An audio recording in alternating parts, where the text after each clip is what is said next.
morning, here is the news at 10. First, the highlights. Lagos State government signs agreement for acquisition of 5,000 vehicles for Lagrad project with 2,000 in first phase. President Tinubu labour to resume minimum wage talks on Thursday. On the foreign scene, about 100 people sustain injuries as Bangladesh students protest government job quotas. And in sport, Kwara United sacks 22 players, recruits top stars ahead Nigeria Premier Football League new season. Now the details. I am Dele Agadumo.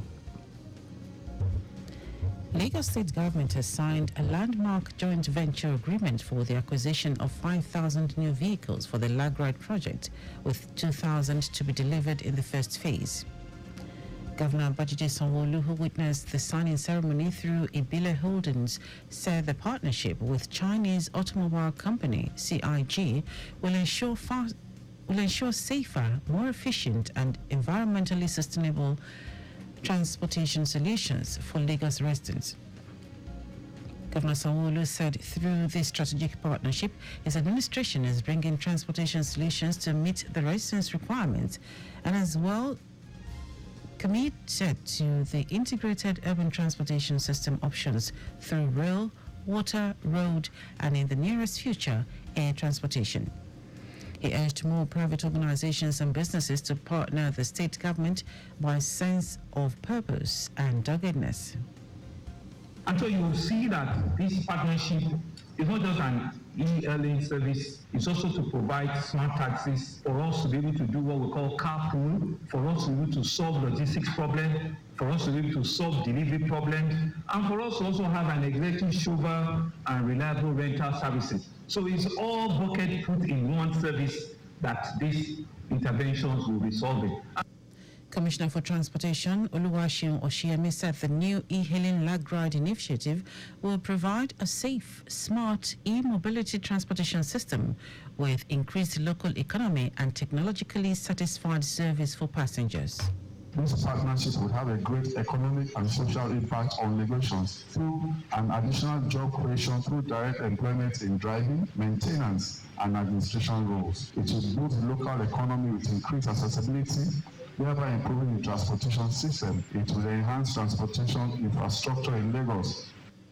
The Managing Director, Chief Executive Officer of Ibile Holdings Limited, Toby Lawal, said the acquisition of the 5,000 Lagrad vehicles are in two phases, out of which 1,000 are electric vehicles to enhance smart mobility and e-hailing services aligning with the Themes Plus agenda of the Sanwo-Olu administration to create a safer, cleaner and technological advanced transportation system for residents. The chairman of the automobile company, Chi Diana Cheng, expressed optimism with the partnership and commended Governor Sanwo-Olu for continued support and trust. Mr. Governor, your continued support and your trust on us. This is really something new, right? Partnership with the sector to build this huge economic platform. Nobody are able to present now. It's only anything can only be shown in the next 3-5 years. Our correspondent Adiola Akinile reports that the partnership will increase the fleet to 6,000 and will significantly contribute to the reduction of greenhouse gas emission, promote environmental sustainability, create job opportunities, enhance transportation infrastructure, and position Lagos as a leader to green transportation initiatives. The Lagos State government has clarified a report published on various blogs and online news platforms regarding a ban on danfos. Special Advisor to Governor Babajide Sanwo-Olu on Transportation, Shola Giwa, while clarifying the misunderstanding, said it is essential to highlight that the initiative is designed to enhance public commuting and better serve the residents of Lagos. Giwa explained that the primary goal of the Bus Reform Initiative, BRI, is to restructure commercial bus operations, noting that as a pilot project, the BRI will introduce mass transit buses for the Lekki-Ekwe corridor. He said downfall buses that conform to the standards of the VRS will operate as mid-capacity buses, while Korokwe buses that also meet the standards will be integrated into the first mile, last mile services to serve the interior roads along the stretch from Obalinde to CMS to Ajah. Giwa said downfall and Korokwe buses will undergo roadworthiness checks and drivers will receive professional training at the State Driving Institute, while designated routes will be assigned and compliance will be strictly monitored. The special advisor said an e-ticketing system will be introduced as passenger comfort is a top priority, adding that the issue of illegal passenger pickups and unauthorized bus stops will be effectively addressed. The Lagos State Office for Disability Affairs, LASODA, has reaffirmed its unwavering commitment to promoting the inclusion and integration of persons with disabilities, PWDs, in Lagos State.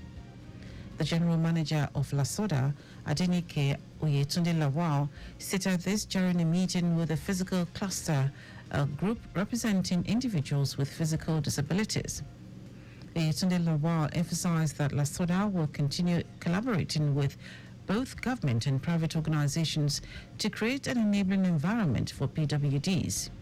She said the agency actively engages with various ministries, departments and agencies and private entities to empower people with disabilities through skills development, financial assistance, medical support, advocacy and other impactful interventions.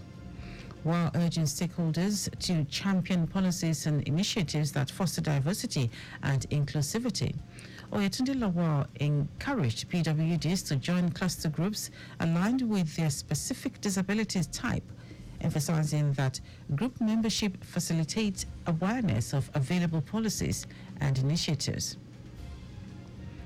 The Adamawa and Taraba State Area Command of the Nigeria Customs Service has uncovered and seized 85 drums of 200 liters and 795 jerrycans of 25 liters of petrol at Sahuda village along the Nigeria-Cameroon border.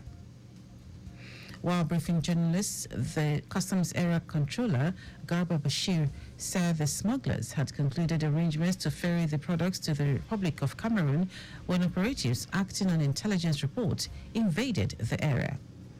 Bashir explained that with the swift intervention of the officers, the illicit trade arrangements of these economic saboteurs were averted, while the smugglers, on sighting the officers, took to their heels and abandoned the product. He said the command has repositioned all machinery across its areas of operations in collaboration with other sister security agencies for effective border management.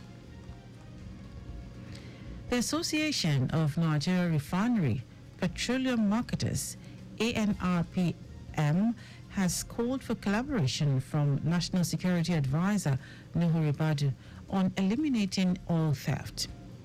The association urged Administrator of Presidential Amnesty Program, PAP, Dennis Otwaro, for support, listing youth restiveness, irregularities, exploitation, hoarding, sharp practices, artificial scarcity, adulterated product and illegal bunkering as some challenges.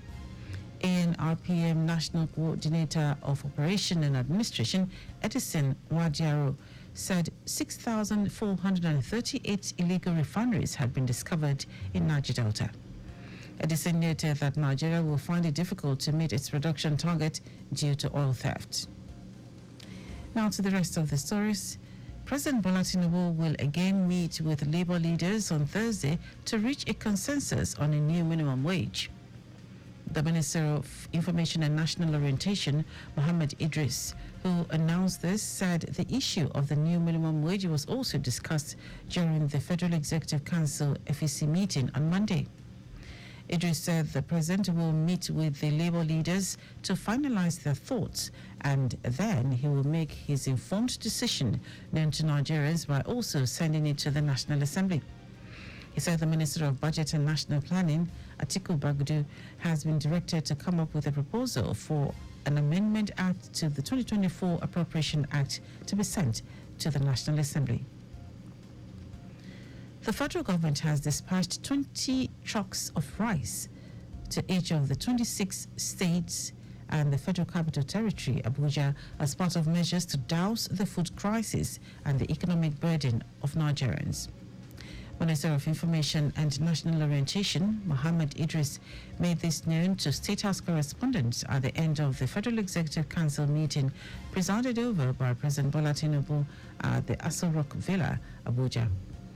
Idris, who appealed to state governors to ensure equitable distribution of the rice to those who need it the most, said each state and the FCT had received 20 trucks containing 1,200 bags of 25 kilograms of rice.